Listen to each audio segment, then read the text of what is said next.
अस्सलाम वालेकुम तमाम B4U SRG फैमिली, कैसे ठीक ठाक है।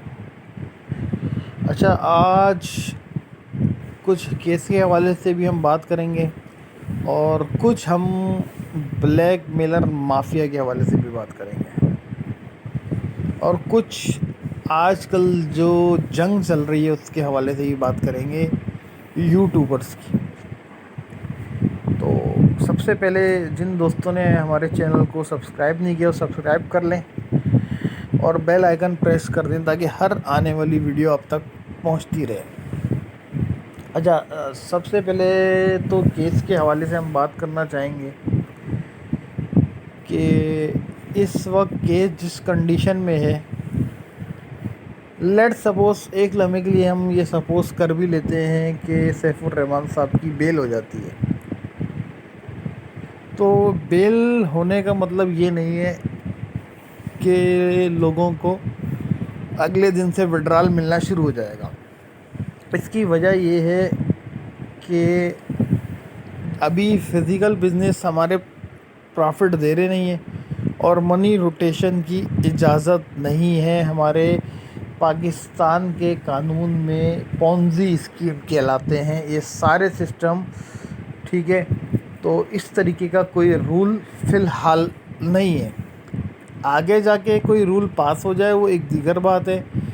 अच्छा, लोग बात इस वक्त कर रहे हैं 3 महीने बाद क्रिप्टो करेंसी लीगलाइज हो जाएगी, तो ऐसा कुछ नहीं है। इसकी डिटेल मांगी गई है, ठीक है। और उस डिटेल के मांगने के टाइम के बीच में भी स्टेट बैंक को कानूनी कार्रवाई करने से अपना रोका नहीं गया, ठीक है ना। तो ये चीज़ भी आप अपने दिमाग से निकाल देंगे, सब कुछ सही हो चुका है। अच्छा, सैफ साहब की अगर हम बात कर लें तो अल्लाह उनको खुश रखे, बड़ी उन्होंने जंग लड़ी है इसके लिए कि नेटवर्किंग भी लीगल हो, अकाउंट्स भी ओपन हो जाएं और भले फ़िलहाल जो भी मनी रोटेशन थी, जो भी थे मामला वो चलते रहें। इसलिए कि एक लीडर ने जैसे कि मलेशिया से वीडियो भेज दी थी और मैं समझता हूँ इस सिस्टम का सबसे बड़ा फ्रॉड या चोरी वही है कि मैं क्रिप्टो करेंसी के ऑफिस बाहर खड़ा हूँ जहाँ हमारी होता है 60% बिजनेस। वो फ्रॉडी इंसान है और माजी में वो मुझे भी काफ़ी दफ़ा थ्रेट दे चुका है कि 10-15 लाख रुपए लगेंगे तो मैं मरवा भी दूँ तो पता भी नहीं चलोगे कहाँ गए। और अब उस ब्लैकमेलर ने मुझे काफ़ी ग्रुपों से रिमूव भी किया और रिमूव करके उसके पास एक टीम है ब्लैकमेलर्स की जिसके थ्रू उसने सिस्टम को भी ब्लैकमेल किया और लोगों को भी ब्लैकमेल करता आया है, जिसका वाज़े सबूत हमारे पास मौजूद है। जिसके एक मेंबर को 50 से 60 हज़ार देता है और बाकी छोटे सारे मेंबर को 10 से 15 हज़ार रुपये महीना देता है, जो कि इसके फ्रॉड करने के बाद, साइड होने के बाद भी इसका साथ दे रहे हैं। जी हाँ, आप लोग सही समझ रहे हैं। जिस लीडर की मैं बात कर रहा हूँ, जो लीडर क्या इंसान कहलाने के भी लायक नहीं है, माजी में लेडीज़ की इज्जतें लूटने के भी कारनामे करता आया है और बेइंतहा बेइज्जत भी हर ग्रुप में होता आया है। जी हाँ, उसी लीडर की बात कर रहा हूँ जो आप लोग समझ रहे हैं। और सारे ब्लैकमेलर माफिया उसी का हिस्सा हैं जो कि माजी में हर किस्म की कंपनी को ब्लैकमेल करते आए हैं।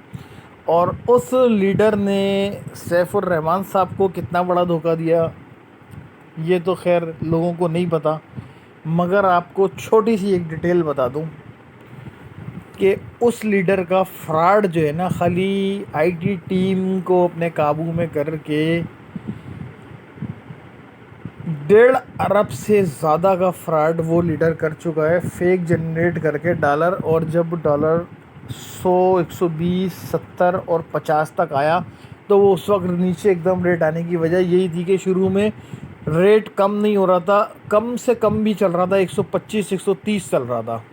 तो जब वो फेक डॉलर जनरेट करके वो सेल करता रहा, अरबों का फ्रॉड करके भागा पाकिस्तान से वो बहरूपिया, तो उसके बाद से डॉलर का रेट जो है एकदम से 100 हुआ, फिर 70 हुआ और फिर 50 हुआ, और अभी अकाउंट ही फ्रीज इसलिए अर्जेंटली करने पड़े, सैफ साहब को करवाने पड़े कि वो वरना इतना डॉलर जनरेट कर चुका था कि उसने सिस्टम को वैसे ही एंड कर दिया।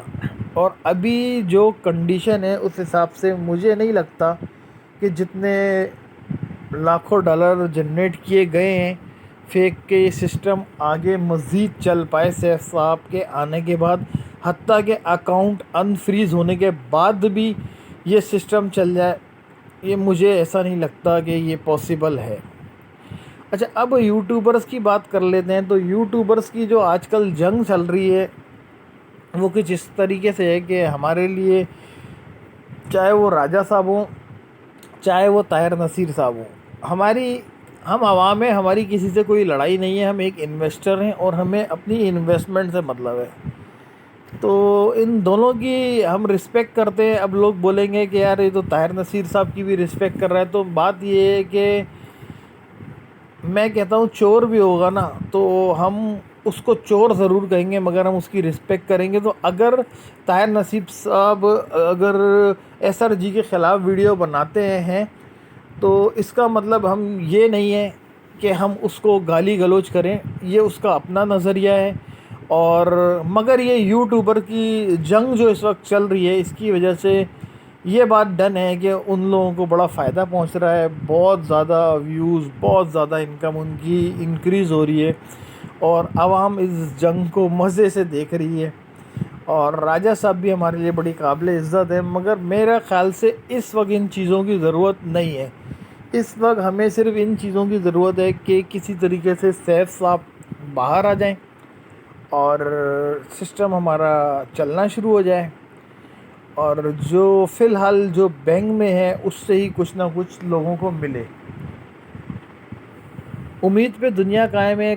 कोई ऐसा कानून तो नहीं है कि मनी रोटेट या रोटेशन की इजाज़त दी जाए, मगर दुनिया में सारे काम होते हैं। हो सकता है कोई ना कोई ऐसी गुंजाइश निकल आए हम सब की दुआओं से कि हमारा सिस्टम सही चलना शुरू हो जाए। मगर वो मलेशियन फ्रॉडी जिसने अरबों रुपए का धोखा दिया माजी में, जिसने औरतों की इज्जतों से खेला, कुछ पैसों के बदले रूम में बुलाने की ऑफरें करता रहा, उस फ्रॉडी ने दूसरे सिस्टम के हर कंपनी को ब्लैकमेल कराया। हत्ता कि एक बात करना चाहूँगा मैं कि FX4U 5 स्टार जो सिस्टम है उनके CEO को नॉन मुस्लिम होने की वजह से उसने अपने बंदों के साथ धमकियां भी दिलवाई और खूब प्रोपोगंडा करवा रहा है इस वक्त वो मुख्तलिफ ग्रुप बना के दूसरे सिस्टमों के ख़िलाफ़। खैर करे, हमें इससे कोई फ़र्क नहीं पड़ता, मगर बस मैं इतना कहना चाहूँगा कि जब तक हमारे यहाँ के मसले हल नहीं होते तो हम अपने मसले हल की तरफ आएँ तो ज़्यादा बेहतर है। दूसरों की बात ना की जाए तो हमारे लिए ज़्यादा बेहतर है। मगर उसने अरबों रुपए का, जब मलेशियन लीडर ने, जिसकी क्रिश्चियनों जैसी मतलब उसने दाढ़ी रखी हुई है, उस और लड़कियों की इज्जत पामाल करना उसका धंधा है, फ्रॉड धोखाधड़ी करना,